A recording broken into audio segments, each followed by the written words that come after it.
ಮದುವೆಯಾಗ ಸಾರ್ತೀನಿ ಈ ಗೂಗ್ಯಾಳ ಊರಾಗ ಡಂಗುರ. ಬಸವರಾಜ್ ಮುಖ್ಯ ಗುರುಗಳು ಇವರಾದರೂ ಕೂಡ ನಮ್ಮ ಅಲ್ಪಕಲೆ ಇದು ಹೂವಿನ ಲೋಕವೇ ಇಲ್ಲಿ ಗೆಳತಿಯರಿಲ್ಲವೇ ವೇಗರಾಡಲಿ ವೇಣಿ ಹೂಗಳೇ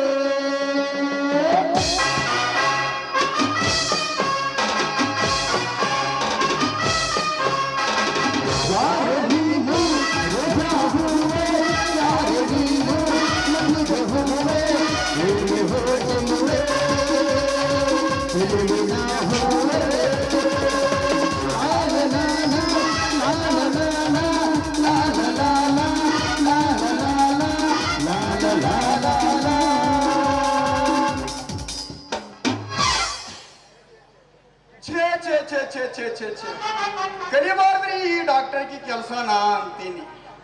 ವಾಂತಿ ಮಲೇರಿಯಾ ಆದ ಪೇಷಂಟ್ ನೋಡಿ ನೋಡಿ ಕಣ್ಣಿಗೆ ನಿಂತಿಲ್ಲ, ಹೊಟ್ಟಿಗೆ ಮುಟ್ಟಿಲ್ಲ. ಸಾಕಬೇಕಾಗೈತ್ರಿ ನಮ್ಮ ಜನ್ಮ. ಸೂಜಿ ಹಿಡಿದು ಚುಚ್ಚಿ ಚುಚ್ಚಿ ನಮ್ಮ ಮೈ ಸತ್ಯಕ್ಕೆ ಬೆಚ್ಚಗಾಗಿ. ಇರ್ಲಿ ಇರ್ಲಿ, ಚಳಿಲಿಂದ್ರನ ಜ್ವರ ಬರ್ತಾವ, ಜ್ವರನಿಂದ್ರನ ಚಳಿ ಬರ್ತಾವ. ಇವೆರಡೂ ನಿಂತ ಕೂಡಲೇ ಅದು ಯಾವುದೋ ಒಮಿಕ್ರಾನ್ ಅಂತ, ಕೊರೋನಾ ಅಂತ. ಬರ್ಲಿ ಬರ್ಲಿ, ಹಿಂದಕ್ಕೆ ಚಿಕನ್ ಗುಣ್ಣ ಪುಚ್ಚ ಹೆಂಗ್ ಹಾರಿಸಿಬಿಟ್ಟಿನಲ್ಲ, ಇದನ್ನ ಹಂಗ ಮಾಡ್ತೀನಿ. ಮೊದಲು ನನ್ನ ಜೋಡಿ ಒಂದು ನರ್ಸ್ ನೋಡಿ ಆಮೇಲೆ ನನ್ನ ಕೋರ್ಸ್ ಮುಗಿಸೋರಾಯ್ತು. ನೀ ಹಿಂಗ ನೋಡಬೇಡ ನನ್ನ, ನೀ ಹಿಂಗ ನೋಡಿದರೆ ನನ್ನ, ಈಗ ನಾ ಯಾಕೆ ನೋಡಲೇ ನಿನ್ನ, ಈಗ ನಾ ಯಾಕೆ ನೋಡಲೇ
ದಕ್ಷನಾಗಿ 20 ವರ್ಷದಿಂದ ನನ್ನ ಅವನ ಸ್ನೇಹ ಸಂಬಂಧದಲ್ಲಿ ಪ್ರೀತಿಯನ್ನು ಇರಿಸಿಕೊಂಡಿರುವವನೆಲ್ಲ ಆಸ್ತಿಗೆ ನಾನು ಅಧಿಪತಿಯಾಗಿ ಮೆರೆಯದಿದ್ದೇನೆ. ನಾನು ಬೆಟ್ಟಪ್ಪಗೌಡನೇ ಅಲ್ಲ.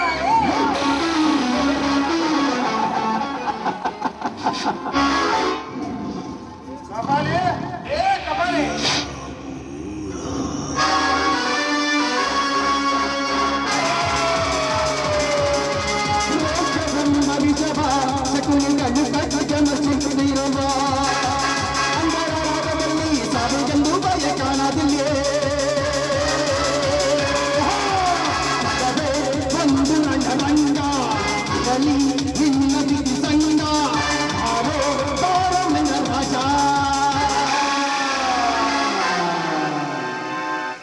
ಅದೇನಂತ ಬೇಗನೆ ಹೇಳೋಣ.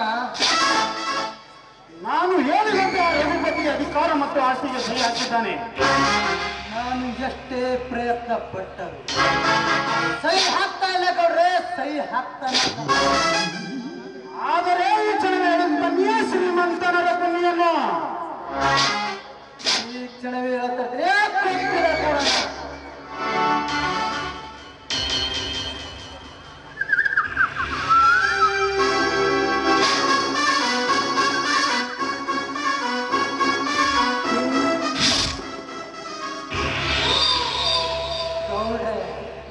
ಆ ಬಜರಂಗಿ ರಾಯಿನ ಗಾಡಿ ಸಪ್ಪಳವಾಗಲಿದೆ. ಆ ಬಜರಂಗಿ ಇಲ್ಲಿಗೆ ಬಂದ ಅಂತ ಕಾಣಿಸ್ತದೆ. ಈ ಸಮಯ ಕಾಯ್ದು ನಿರಾಶೆ ಮಾಡಬೇಕು. ಹೌದೇ, ಈಗೇನು ಮಾಡಬೇಕು? ಅದಕ್ಕೆ ಭಯ ಪಡ್ತೀರಿ ಗೌಡ್ರಿ. ಬಿಟ್ಟು ಬಿಡ್ರಿ, ಅದಕ್ಕೆಲ್ಲ ನಾನು ಬರೇ ಮಾತಲ್ಲೇ ಕೆಲಸ ಮುಗಿಸಿ ಬಿಡುತ್ತೇನೆ. ನಿನ್ನ ಬುದ್ಧಿ ಚಾತುರ್ಯಕ್ಕೆ ಮೆಚ್ಚಿದ್ದೇನೆ ಕಪಾಲಿ. ಅದು ಏನು ಮಾಡ್ತೀಯ ಮಾಡು.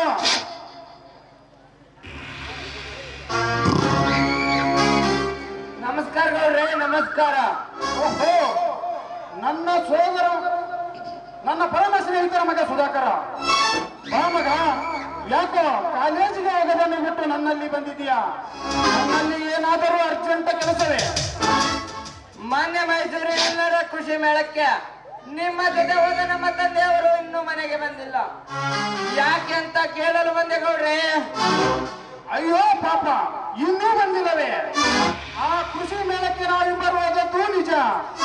ಸಮಾವೇಶ ಮುಗಿದ ತಕ್ಷಣ ಕೃಷಿ ಸಚಿವರ ಕಡೆಗೆ ಹೋಗಿ ಬರ್ತಾನಂತ ಹೇಳಿದರು. ನಾನು ವಾಪಸ್ಸು ಇಲ್ಲಿಗೆ ಬಂದಿದ್ದೆ. ಅವರ ವಿಷಯವೇ ನನಗೆ ತಿಳಿಯಲಿಲ್ಲ. ಹಾ ಕಪಾಲಿ, ಬೇಗ ಸಚಿವರಿಗೆ ಫೋನ್ ಮಾಡಿ ತಿಳಿದುಕೋ.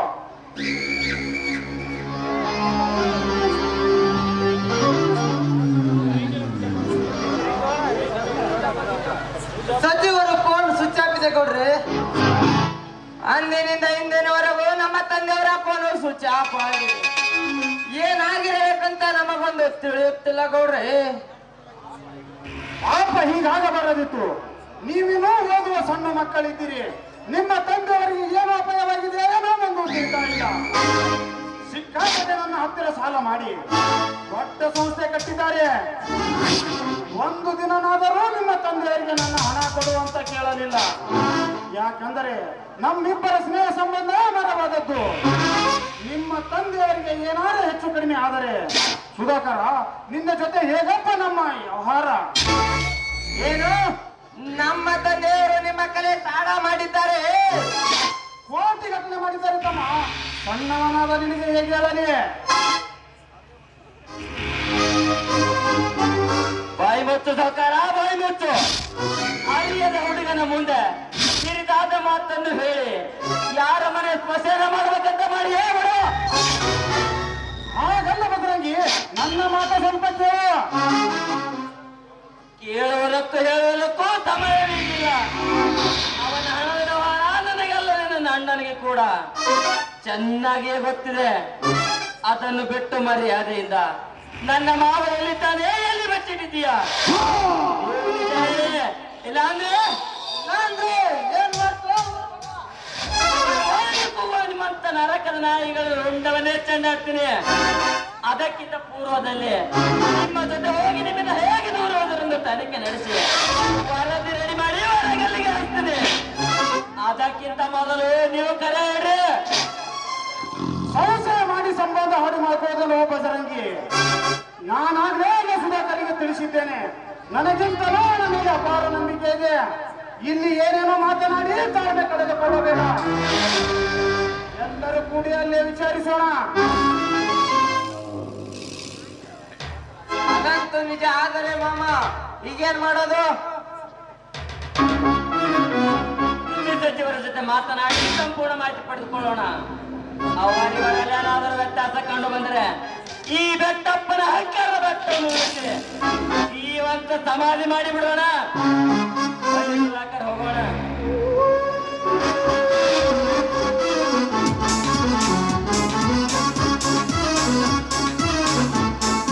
ಕಪಾಲೆ ಎಡೆ ಕೊಡದ ಅರಗಾಯವಾದ ಹಾವಿನಂತೆ ರೋಷದಿಂದ ಬೂಸುಗೂಡುವ ಈ ಬಜರಂಗಿ ಹೆಚ್ಚು ಕಡಿಮೆ ಆದರೆ ನಮ್ಮನ್ನು ಕಚ್ಚದೆ ಬಿಡಲಾರ. ಈತ ಎಡೆ ಎತ್ತು ನಿಲ್ಲುವ ಮೊದಲೇ ಆ ರಘುಪತಿ ಸಹಿ ತೆಗೆದುಕೊಂಡು ಅವನ ಕತೆ ಮುಗಿಸಲೇ ಇರಬೇಕು. ಆಯ್ತು ಗೌಡ್ರೆ, ಆಯ್ತು. ಒಪ್ಪಿದ ಕೊಡೋಣ.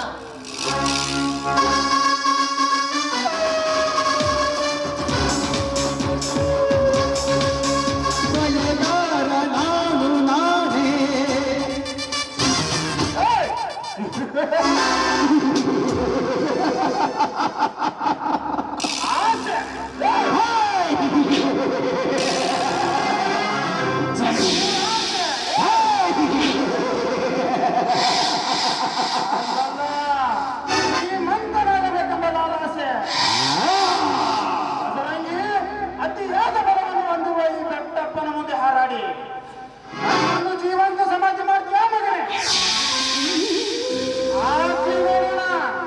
ಈ ವೃತ್ತದಲ್ಲಿ ನಾನೇ ಗೆದ್ದು ನಂತರ ನನಗೆ ಚಿಂತು ಹಾಕಿ ಹೋದ ಮಾಡಿ ಈ ರೊಚ್ಚಿನಲ್ಲಿ ನಿನ್ನ ಕೊಚ್ಚಿ ಹಾಕಿ ಈ ನಾಡಿಗೆ ನಾನು ಬೆಳೆಯಾಗಿ ನಾನು ಪೊಲೀಸ್ ಪಾಟೀಲ್ ಬೆಟ್ಟವೇ ಅಲ್ಲ.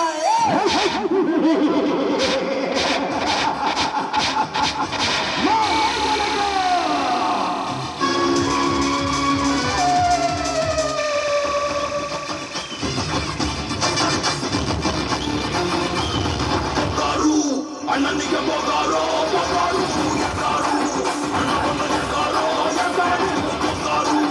ಅಣ್ಣನಿಗೆ ಬೋಗಾರೋ ಬೋಗಾರು ಅಣ್ಣ ಬಂದ ತಗೊಳ್ಳಿ ನಿಮ್ಮ ಸ್ನೇಹದ ಕುರಿನ. ಬೇಕಾದ ಹಾಗೆ ತಿಂದು ಬಿಸಾಕಿ. ರಘುಪತಿ, ನೀನು ನನ್ನ ಹಳೆಯ ಸ್ನೇಹಿತ ಅಂತ ಮರ್ಯಾದೆಯಿಂದ ಕೇಳ್ತಾ ಇದ್ದೀನಿ. ಆ ನಿನ್ನ ಸಂತಾನ ನನಗೆ ಬಿಟ್ಟು ಕೊಡು.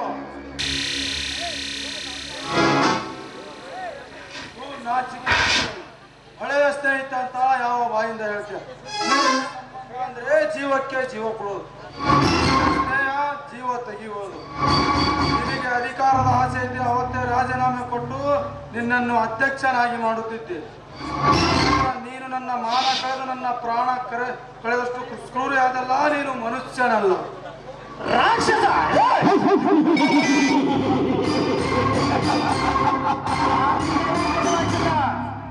ಬೇಗ ಈ ರಾಜೀನಾಮೆ ಪತ್ರಕ್ಕೆ ಸಹಿ ಹಾಕಿ ಇವನೇ ಮುಂದಿನ ಅಧ್ಯಕ್ಷ ಅಂತ ಅಪ್ಪಣೆ ಕೊಡು.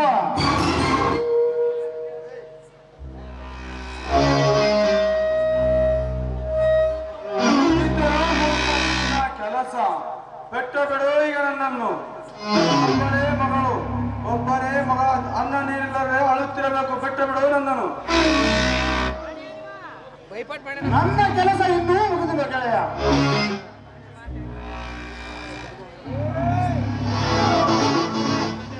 ಅನ್ನ ನೀರಿಲ್ಲದೆ ಅಳುವ ನಿನ್ನ ಮಕ್ಕಳು ಜೀವನ ಪೂರ್ತಿ ನಗಬೇಕಾದರೆ ನನ್ನ ನಿನ್ನ ಜೈಂಟಿನಲ್ಲಿರುವ 40 ಎಕರೆ ಶುಗರ್ ಫ್ಯಾಕ್ಟರಿ ಜಾಗಕ್ಕೆ ಇವನಿಗೆ ಖರೀದಿ ಕೊಟ್ಟಿದ್ದೇನೆ ಅಂತ ಸಹಿ ಹಾಕು.